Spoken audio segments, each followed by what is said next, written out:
For this top tank Murray build, I'm going to be doing something a little bit different.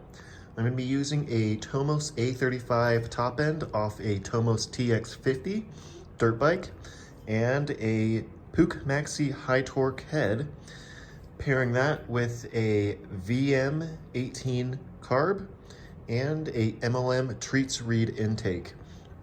And to finish it off, I'm going to be using a Polini reed block with a Melosi 2-pedal 0.3mm carbon reeds. So this should be a fun, torquey little 50cc blaster for now. Still have to custom make a pipe, but I have an Estoril that I'm going to be modding up, and it should be a fun little build. So let's get it all together.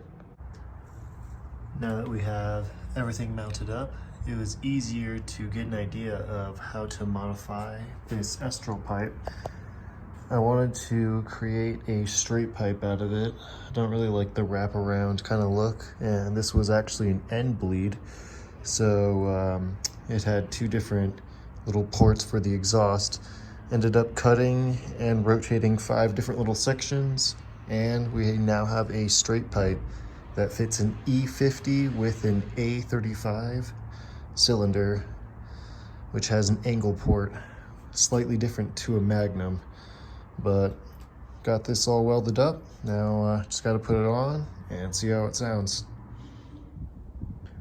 Now that you can see the full bike, pretty darn good looking. And here's the setup. That straight pipe, pedals clear with room to spare. It's a pretty good looking little setup.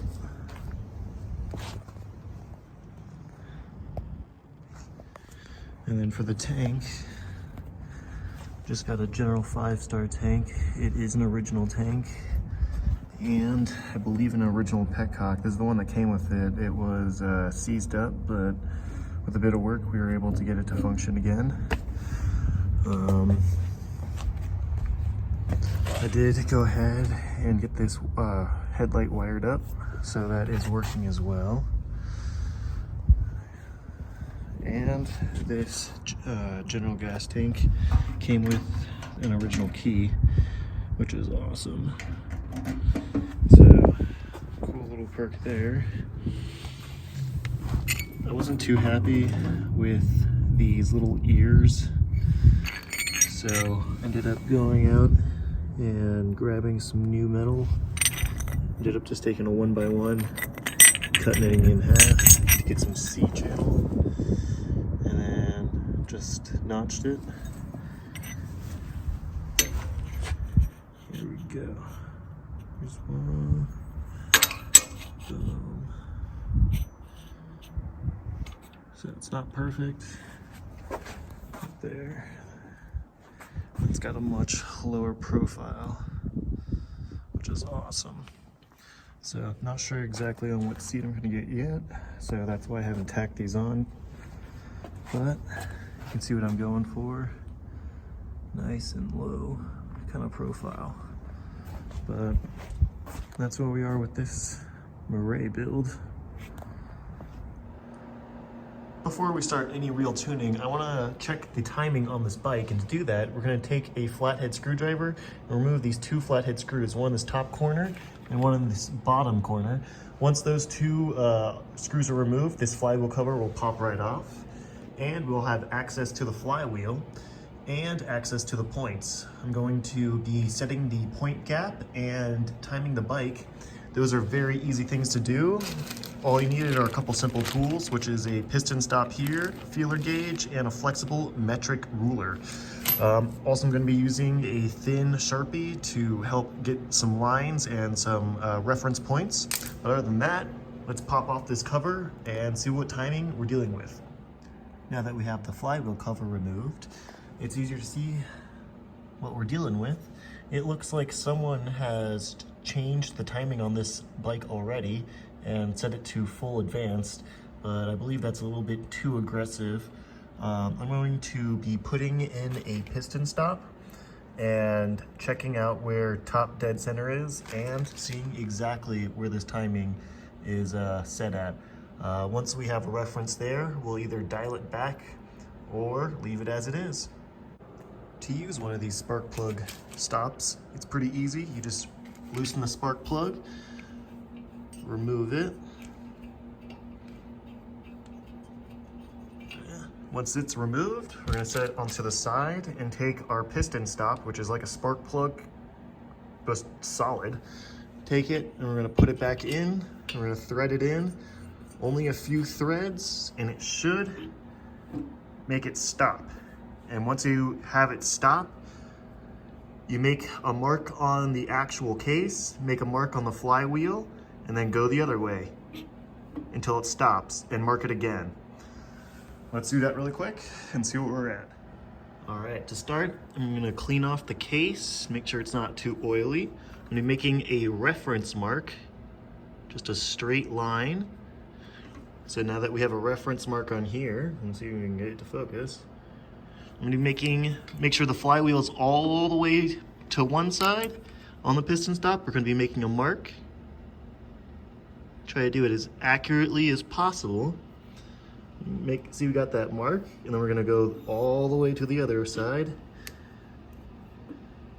Make a mark. Make a mark right there. Do that really quick. So we have both sides. Get this to focus. Now that we have both sides marked at either stopping point, we're gonna be measuring the distance, finding the exact center, and that's gonna be top dead center. Measuring the distance, it looks like we're about 16 degrees, or 16 millimeters.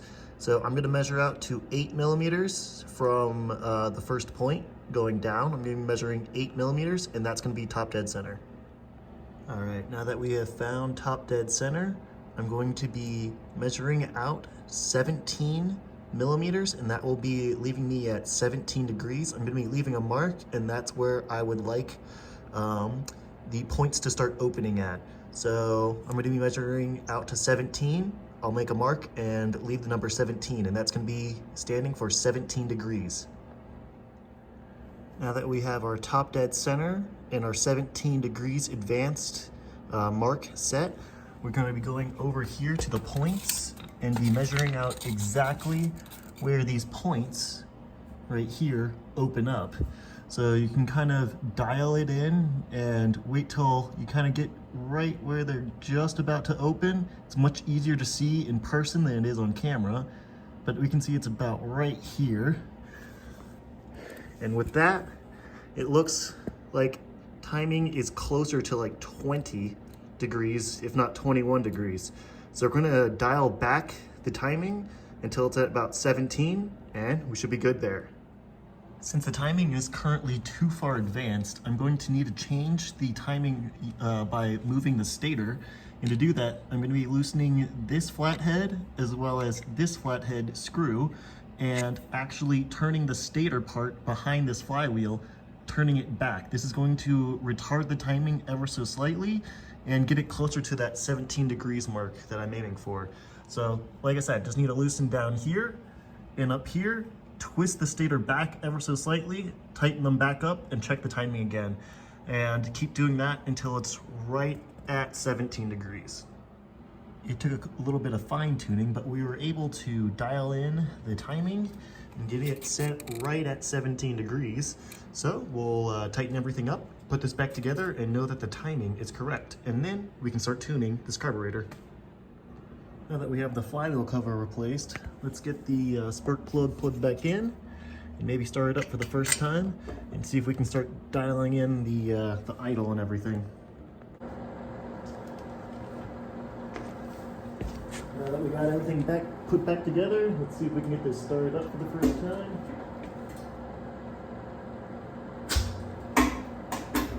Get that going. On. Focus on. This.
Still got to work on jetting and everything, but the bike is running.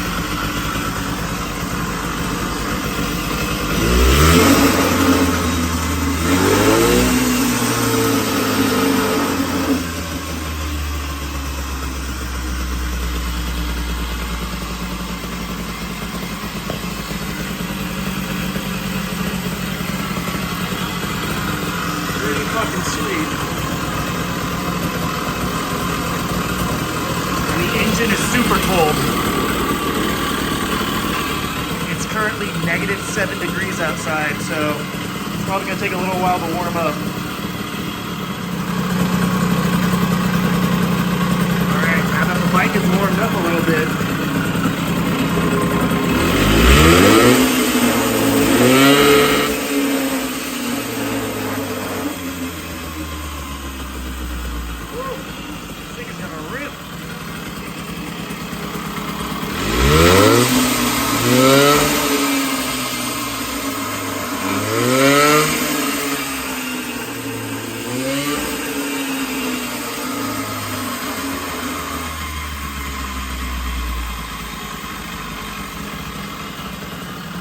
this thing is definitely going to need a lot more tuning, and it's still -3 degrees or so right now, so pretty cool. But this bike is awesome. Cannot wait to get a seat for it, but that's where we are for right now.